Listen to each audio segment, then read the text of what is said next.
Welcome back to Criminal Mind Analysis. I'm your host, and this is episode 2 of our Ted Bundy series. Today, we're diving deep into Bundy's childhood to understand how a seemingly normal boy became one of America's most notorious serial killers. We'll examine the family's secrets, early trauma, and psychological development that shaped his twisted mind. What early warning signs did people miss? Let's explore the making of a monster. Ted Bundy's childhood holds the key to understanding how a monster is made. Born Theodore Robert Cowell on November 24, 1946, his early years were shrouded in lies, shame, and psychological manipulation that would later manifest in his own predatory behavior. The first and most damaging deception began at birth. Bundy was raised believing his mother, Eleanor Louise Cowell, was his sister, and his grandparents, Samuel and Eleanor Cowell, were his parents. This elaborate family lie was designed to hide the shame of Eleanor's unwed pregnancy in 1940s America. Bundy didn't discover the truth until he was a teenager, a revelation that shattered his sense of identity and trust. Samuel Cowell, Bundy's grandfather and supposed father, was a violent, racist man with the explosive temper. Neighbors and family members described him as tyrannical, prone to sudden rages, and possibly sexually abusive. He kept a large collection of pornography in his greenhouse, which young Ted discovered and became fascinated with from an early age. This early exposure to violent sexual imagery may have planted the seeds of his later deviant behavior. Eleanor Cowell, Bundy's grandmother, suffered from severe depression and agoraphobia. She was frequently hospitalized for mental health issues, leaving young Ted in the care of his volatile grandfather. The household was chaotic, filled with tension, and devoid of stable, nurturing relationships. This environment taught Bundy that manipulation and deception were normal family dynamics. When Ted was 4 years old, his mother moved them to Tacoma, Washington, where she eventually married Johnny Bundy, a hospital cook who gave Ted his surname. While Johnny was reportedly a kind man who tried to include Ted in family activities, the boy remained distant and resentful. He never formed a genuine bond with his stepfather, viewing him as an intruder rather than a father figure. Early warning signs of Bundy's disturbed psychology emerged during his childhood. His Aunt Julia recalled a chilling incident when Ted was just 3 years old. She woke up from a nap to find herself surrounded by kitchen knives that young Ted had carefully placed around her sleeping body. When she asked him about it, he simply smiled, a cold, emotionless expression that would become his trademark. Bundy was an intelligent but isolated child. He performed well academically, but struggled to form genuine friendships. Teachers and classmates described him as polite but distant, charming when he wanted something but incapable of real emotional connection. He learned early that he could manipulate others through charm and false sincerity. The discovery of his true parentage during adolescence was a psychological earthquake for Bundy. He learned the truth by examining his birth certificate, discovering that the woman he thought was his sister was actually his mother, and the man he thought was his father was actually his grandfather.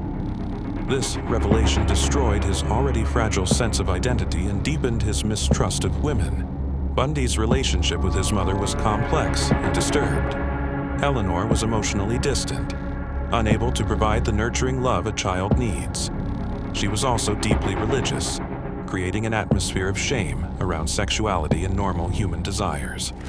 This combination of emotional neglect and sexual repression may have contributed to Bundy's later violent sexual fantasies. During his teenage years, Bundy began exhibiting more concerning behaviors. He was caught shoplifting multiple times, showing an early disregard for rules and other people's property. He also began peeping into windows and following women, early manifestations of his predatory instincts. These behaviors escalated gradually, suggesting a developing pattern of antisocial conduct. Bundy's first serious relationship was with Stephanie Brooks, a wealthy, sophisticated college student who represented everything he felt he lacked. When she broke up with him, citing his lack of direction and maturity, it was a devastating blow to his narcissistic ego. This rejection became a template for his later victim selection. he would primarily target women who resembled Stephanie, symbolically killing her over and over again. The psychological profile that emerged from Bundy's childhood shows classic signs of psychopathy development. The combination of genetic predisposition, environmental trauma, and family dysfunction created a perfect storm for antisocial personality development. His early exposure to violence, pornography, and deception normalized these elements in his developing mind. Child psychologists who have studied Bundy's case identify several critical factors in his development: the lack of a stable father figure, the emotionally distant mother, the violent grandfather, and the fundamental deception about his identity all contributed to his inability to form healthy attachments. Without the capacity for genuine emotional connection, Bundy learned to mimic emotions and manipulate others to get what he wanted. Bundy's childhood also reveals the importance of early intervention. The warning signs were there: the knife incident, the emotional detachment, the early criminal behavior. But they were either ignored or misinterpreted. In the 1950s and 1960s, there was less understanding of childhood psychology and the development of antisocial behavior. The making of Ted Bundy shows us that monsters aren't born overnight. They're created through a complex interaction of genetics, environment, and experience. His childhood was a masterclass in how not to raise a child, filled with lies, violence, emotional neglect, and sexual dysfunction. Each traumatic experience added another layer to his developing psychopathy. Understanding Bundy's childhood doesn't excuse his crimes, but it provides crucial insights into how serial killers develop. It shows us the importance of stable, loving relationships in childhood and the devastating consequences when those relationships are absent or corrupted. The making of Ted Bundy reminds us that childhood trauma can have devastating consequences if left unaddressed. Early intervention and proper mental health support could potentially prevent future tragedies. Thank you for watching this deep dive into Bundy's formative years. If you're finding this psychological analysis valuable, please subscribe and hit the notification bell. In our next episode, we'll examine Bundy's hunting methods and the psychology behind his predatory behavior. What childhood warning signs do you think were most significant? Share your thoughts in the comments. Until next time, keep analyzing and stay safe.